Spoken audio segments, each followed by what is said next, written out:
In the occupied Palestinian territories, hundreds of Israeli troops have begun demolishing homes in the Wadi al-Hummus neighborhood of Subahar, a West Bank village located close to the first separation barrier with Israel. Dozens of families could be pushed out of their homes, and residents say that Israel wants to build more illegal settlements on the land and is destroying structures that were built with permits, by the way, from the Palestinian Authority.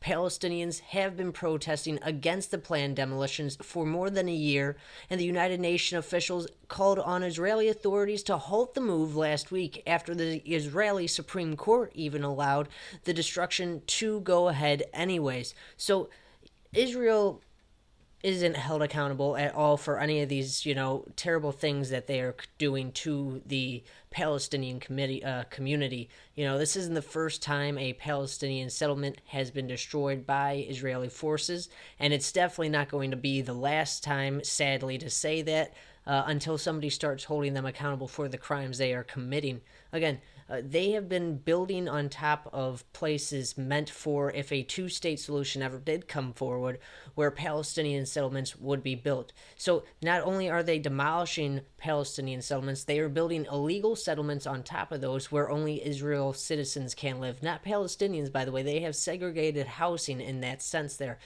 So again, this is nothing new, and nobody is holding this country accountable. That's why there are movements like the BDS movement, where people are boycotting any corporations that do business with the Israeli government. And people that are doing this, that try to stand up for Palestinians, often get labeled as anti-Semitic.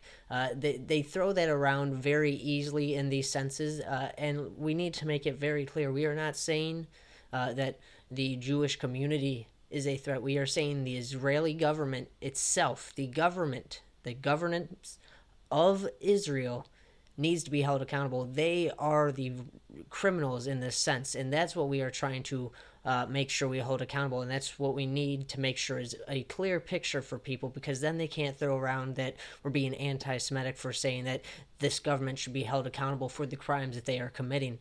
So this is something moving forward. I try to cover this as much as possible because, again, the Israel-Palestine conflict is an ever-growing situation. It's always got more things going on.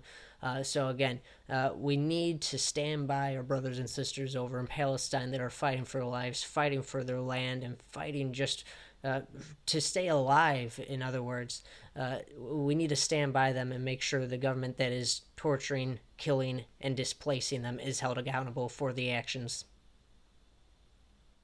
Hey everybody, thanks for watching this video. It's been great having you, and I hope you enjoyed what I talked about today. Don't forget to give this video a thumbs up, drop a comment below, and also make sure to follow me on Instagram and Twitter at The Daily Ember. No spaces or underscores, just simple as that defined. And also, if you'd like to become a $1, $3, or $5 donor to help support the show and what I do, you can go to patreon.com/TheDailyEmber and sign up to become a monthly donor today.